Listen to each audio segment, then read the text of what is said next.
Alright, hello citizens of the Nigelverse. It's Nigel once again, and this is going to be another movie review.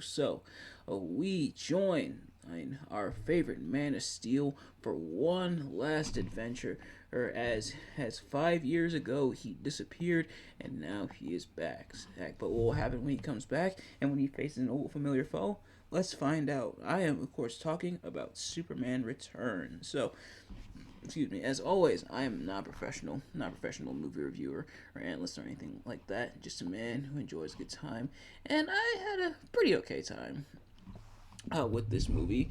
Without further ado, let's get right into it. Of course, this is of course this movie taking place. It takes place 5 years after. Some events perhaps and we'll get into, but this movie came out 19 years after Superman 4 The Quest for Peace, and we kind of know why, but did this movie fare any better than its predecessor? We'll find out. But of course, if you've seen these reviews of mine before, you kind of already know how this works. If you haven't, I'm going to be talking about what I liked and disliked about the movie. So starting with what I liked. Well, actually, we have to start with plot summary. We do a plot summary first, before we get into likes and dislikes. But so let's get right into the plot summary. Right off the bat, starting off strong, starting off kind of with that old school classic Superman intro with the credits and of course there's the soundtrack and everything. Starting off really strong, but then we get into it. Superman has been gone for the past 5 years. And it's explained that he traveled to a location and where astronomers found the last remnants of Krypton, so Superman went to check it out. But he eventually comes back to Earth. He crashes back down on Earth, and he's staying with his mom, Martha Kent, for the time being, which is interesting, and we'll get into why. But meanwhile, in the interim, Lex Luthor is out of prison. He married a rich widow and has pretty much gotten her inheritance upon her death. In fact, she literally signs it on her. She literally signs over everything to Lex on her deathbed. And then Lex no more wig this time, because as soon as he exits out the house after having inherited the widow's money, he takes off his wig. So he's going bald. He's embracing the bald now.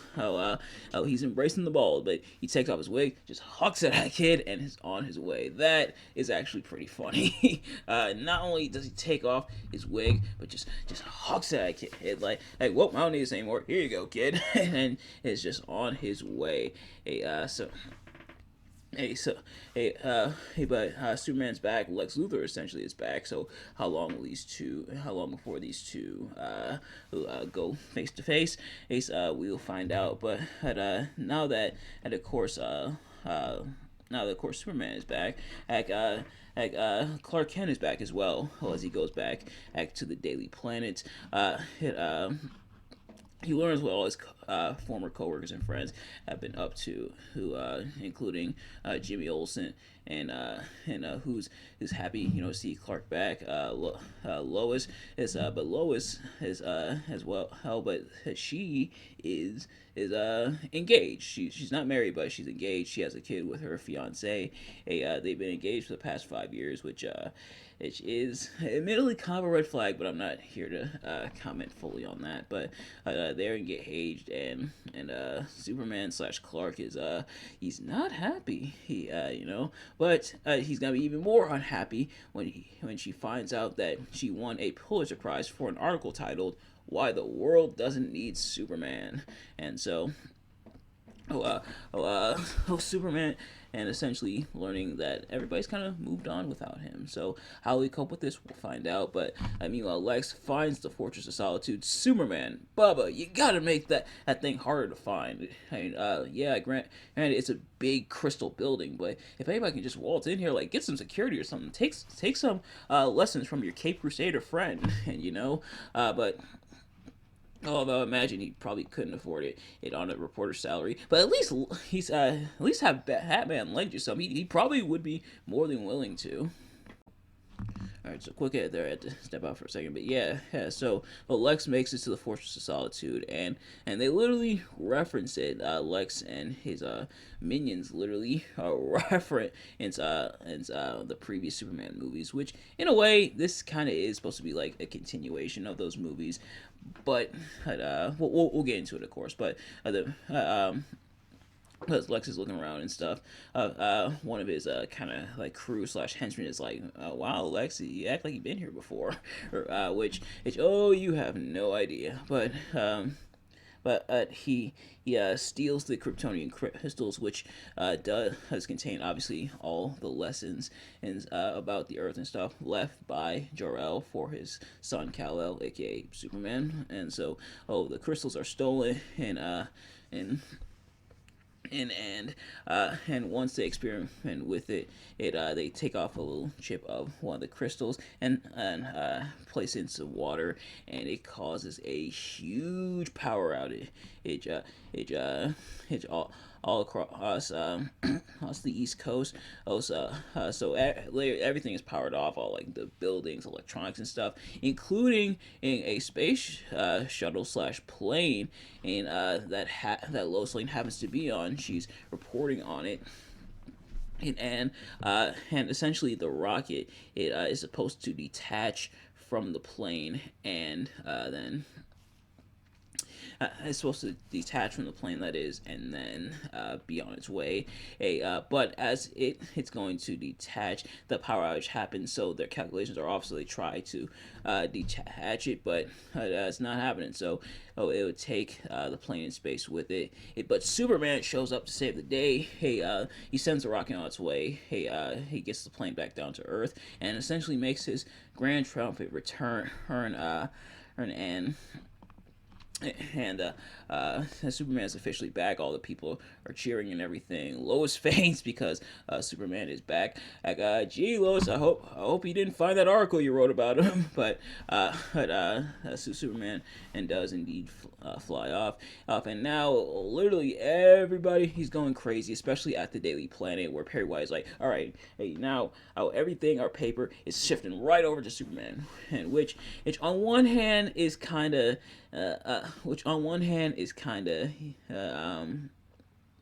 it's kind of funny slash weird that now everything's gonna pivot to Superman in terms of the paper, but at the same time, yeah, it's kind of a big deal, like Superman being back, like building so much around Superman and him disappearing and then him finally coming back. So Superman is officially back. Lois is she's kind of conflicted about it. And her relationship with Clark is pretty much the same as it's always been, but that she is obviously occupied with her fiance and her child, of course. Her child's name is Jason, by the way, and her husband's name, not husband, but fiance's name, Richard, of course. Richard White, that is, being the nephew of Perry White. But nevertheless, and Richard also does work at the Daily Planet as well. But Lois is conflicted with that, as well as now how Superman being back, and even Richard has some questions like, "Hey, were you in love with Superman at one point?" Which ooh, Richard, baby, you don't know the half of it. But Lois is like, that was a thing of the past. I'm not worried about him anymore. So kind of trying to deny her feelings for Superman. But Superman and still trying to insert himself in a way back into people's lives. Superman does some more good deeds, stopping bank robberies and stuff. So Superman and pretty much trying to catch up on all like the crime and stuff he's missed throughout the past few years, and then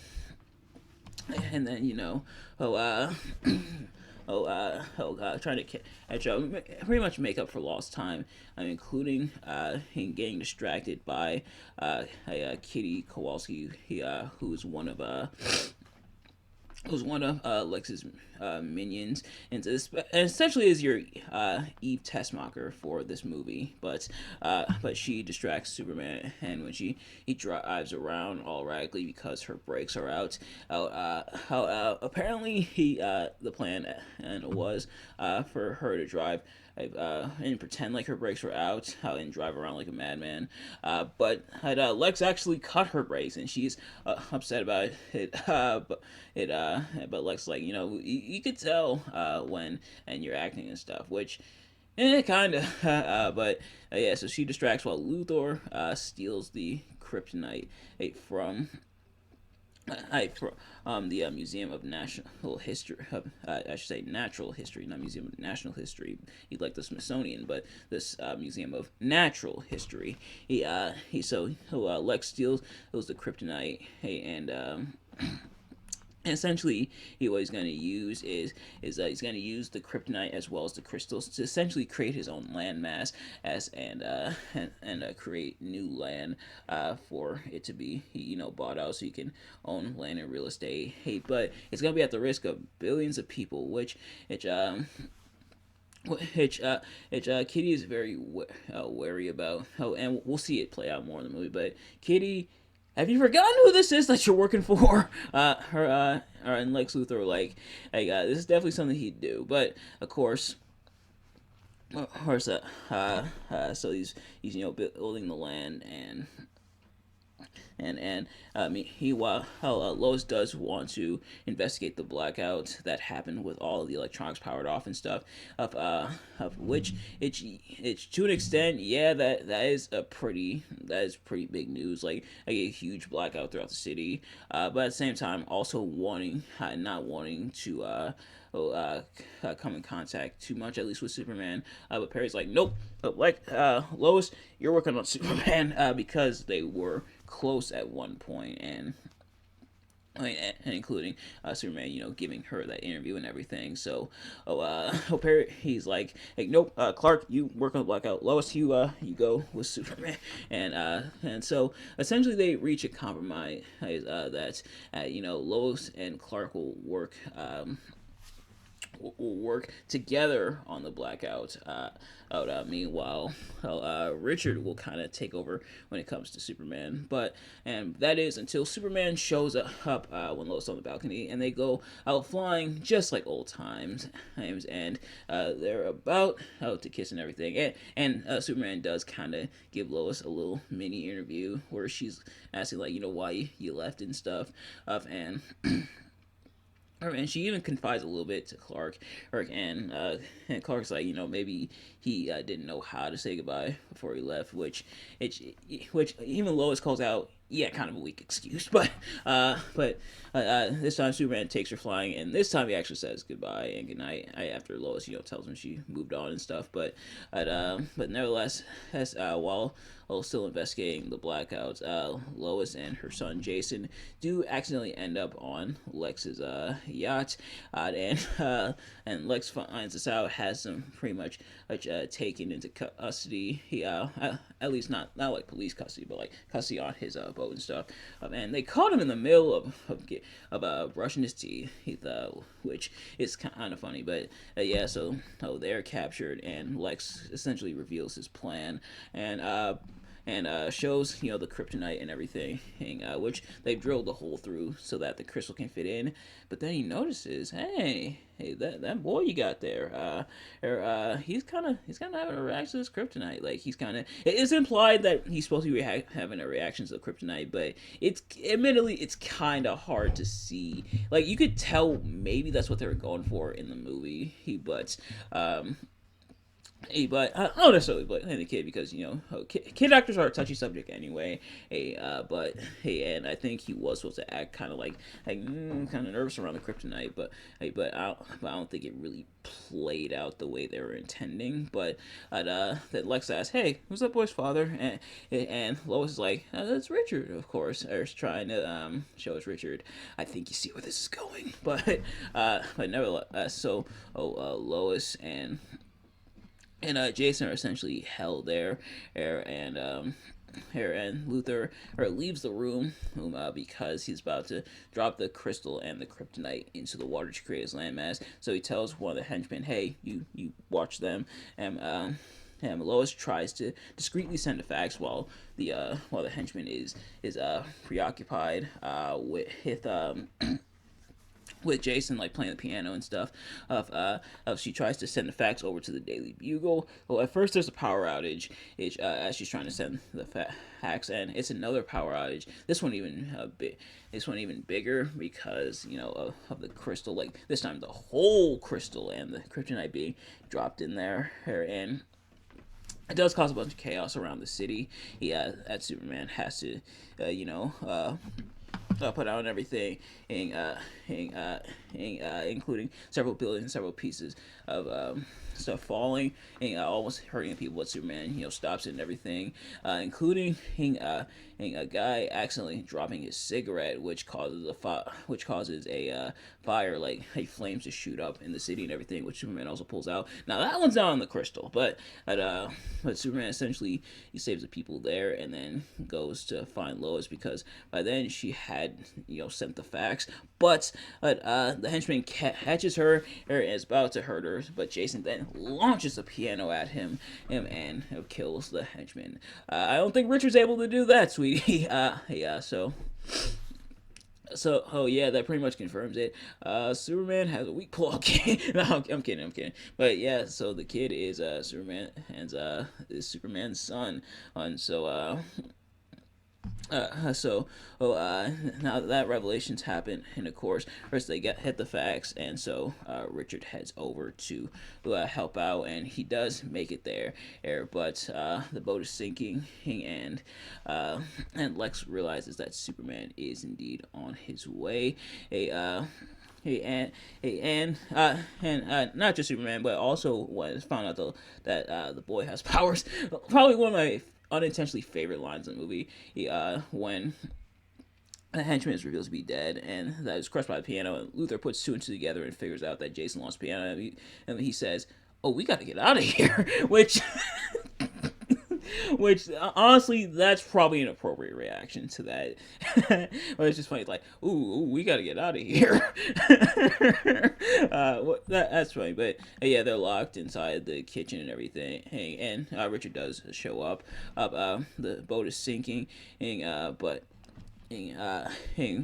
because of the land being expanded and everything, and the landmass being created, it causes a rupture in the boat, and so the boat is sinking. Richard, Lois, and Jason are all sinking, but Superman shows up, saves the day, pulls the boat out of the water, and then goes after Lex Luthor. But because the landmass has kryptonite in it, Superman is depowered, and Lex realizes this, so essentially just beats the crap out of him. And it is kind of cool how they realize this with Superman trying to confront Lex about the stolen crystals, but Lex notices that Superman's sweating, meaning he's nervous. So that's when Lex strikes. He realizes the effect that the land has on him.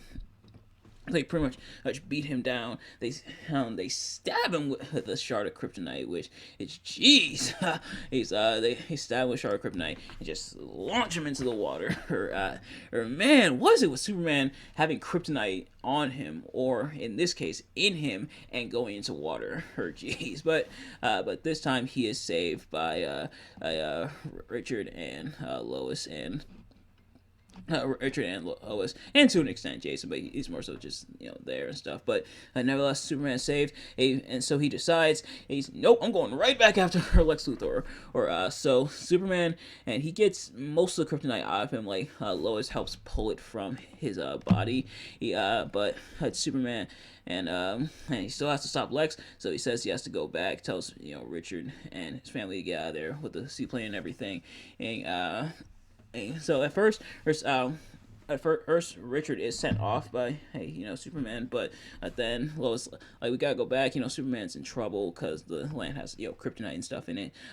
So they do go back, but now Superman sends them on their way again, and then Superman goes up into the clouds, takes a swig of sunlight, and just goes right back to the land. And Superman and pulls the land literally out of the water, and is going to into outer space. So Luthor and his minions, like when they realize what's happening, they get out of there. They even leave the cards behind. But Kitty accidentally drops the crystals.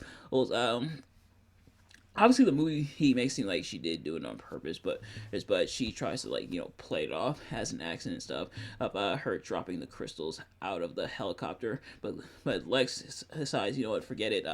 We gotta go. Because Superman's back and he's pretty upset at about how what's going down, to put it mildly, of course. They get out of there. Or the other her henchmen are killed. As when the land's being pulled up, a piece of rock falls on top of them. So Luthor only has Kitty left. So they leave.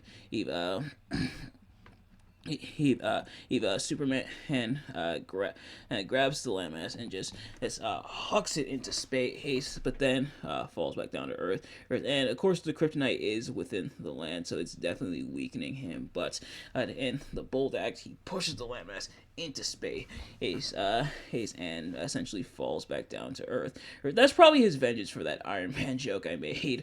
I think it was in my Superman 2 review. With Superman launching the missile into space. I think it was Superman 2. But nevertheless, Superman does fall back down to Earth, and he's in critical condition, and he's brought to the hospital. Everybody's he crying around like, oh my goodness, what's gonna happen to Superman? Like people are gripped when it comes to that, and Superman. And of course, they do manage to remove the last of the kryptonite from his body, but is it too late? Meanwhile, Richard agrees to drive Lois and Jason to the hospital.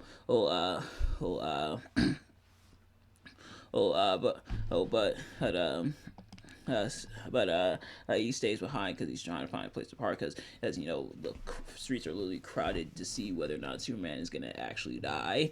And it's even to the point where even the Daily View has two papers ready, like Superman lives or Superman dies, depending on how the outcomes go. Which it's yeesh. But nevertheless, as Superman ends there in the hospital bed, he's still in a coma. But Lois essentially whispers something into his ear, I imagine, and probably, yes, man, I'm gonna need at least 5 years worth of child support from you. And she gives him a little peck, a little smooch, but Jason and is indeed his son, and Superman also, and Jason also gives Superman like a little kiss on the cheek before they go.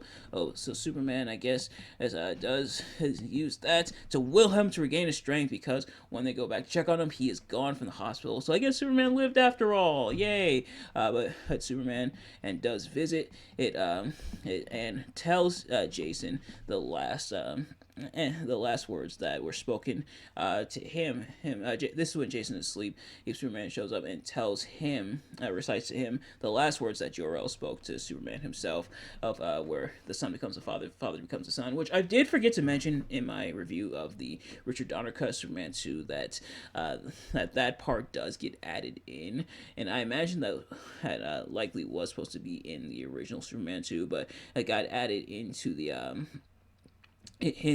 Richard Donner cut, and obviously because that was Richard Donner's complete vision, but nevertheless, as Superman and tells Lois and his Lois and her family that he'll be around, and Lois gets to writing a new article titled "Why the World Needs Superman," and I wonder if she got a Pulitzer Prize for that one as well. But Superman flies up into outer space to gaze at the world and to help out, which is kind of cool that got referenced in Injustice, in the first Injustice game, when Superman in like his heroic skin, not like the regime Superman skin, or even a couple other alternate skins where he flies back to the Fortress of Solitude. Where Superman does fly up into space, and then a woman screams out for help, and Superman flies over to her. So well, that was Superman Returns. Now we're gonna get into what I liked and disliked about the movie. So starting with what I liked, I think the movie does try its best to capture some of that magic of like the original Superman movies. Like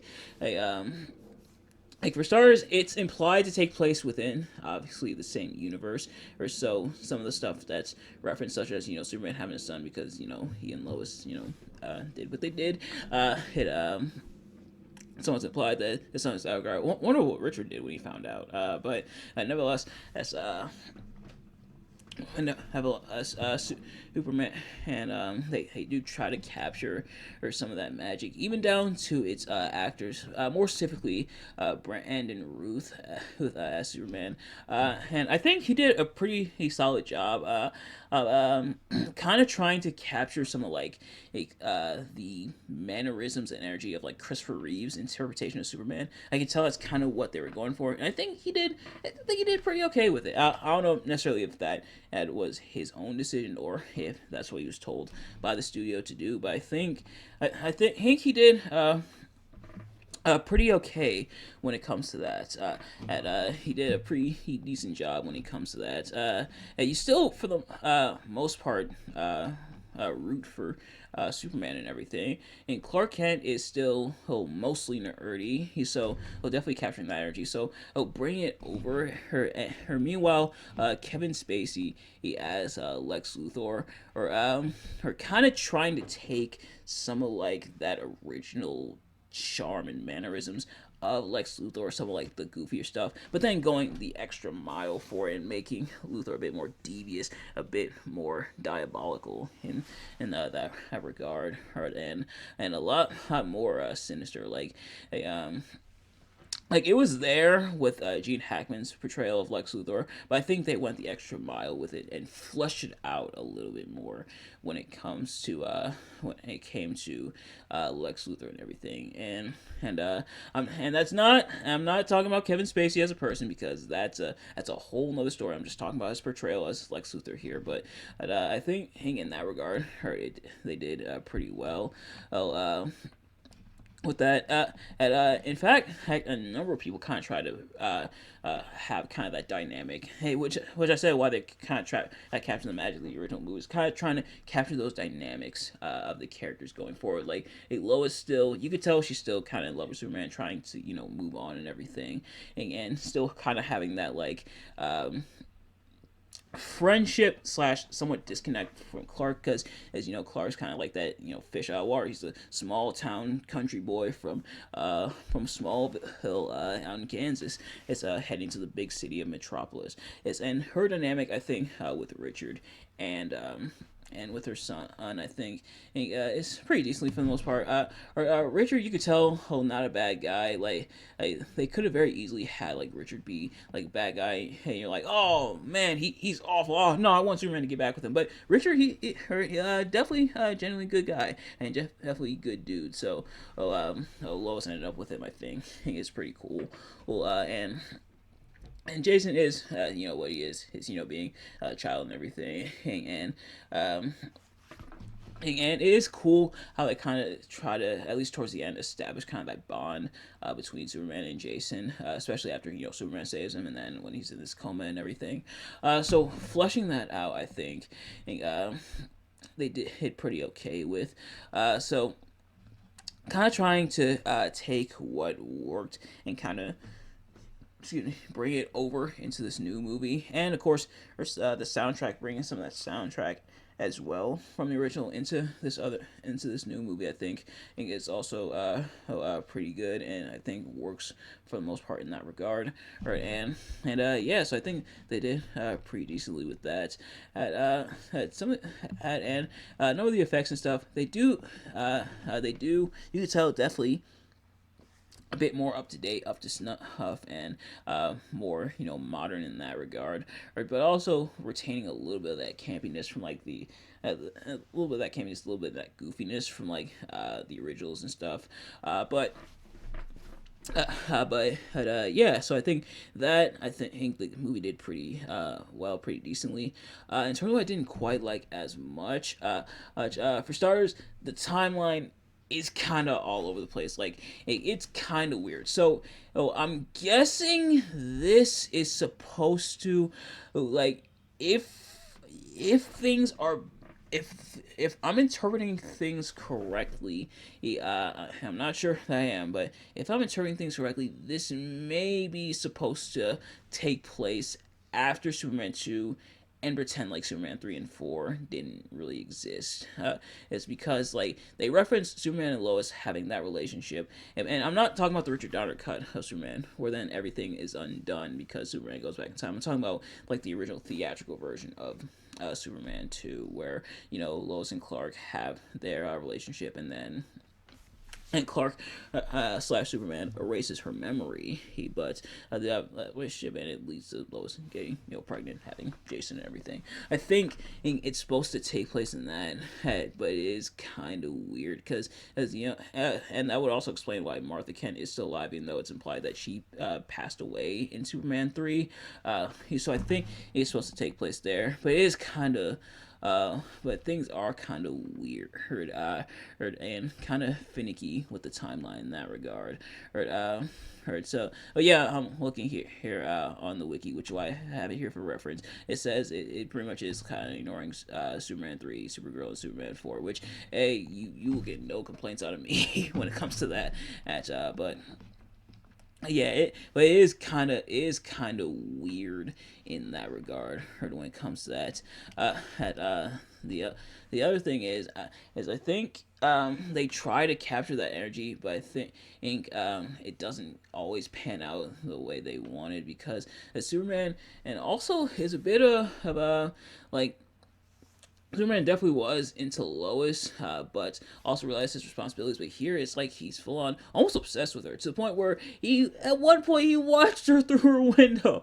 Oh, yeah, you thought I wasn't gonna bring that part up, but he kind of like watched her and her family through the window, which is slash like wall, because he has X-ray vision, which is kind of creepy a little bit. I'm not gonna lie, it's kind of weird. What are you doing, Superman? What are you doing? But Superman and Superman is kind of almost kind of obsessed with Lois, which it's not necessarily how it was in the originals. Like, you could tell there was, like, that connection with Superman and Lois, but it was a bit more towards the side of Lois. And admittedly, they kind of try to move away from Lois as the damsel in distress, and that I can respect. But also Superman and having his responsibilities, which is kind of like, I get the vibe from the originals was that they were trying to say Superman wants a relationship, but realizes his responsibilities and realizes he can't necessarily have one.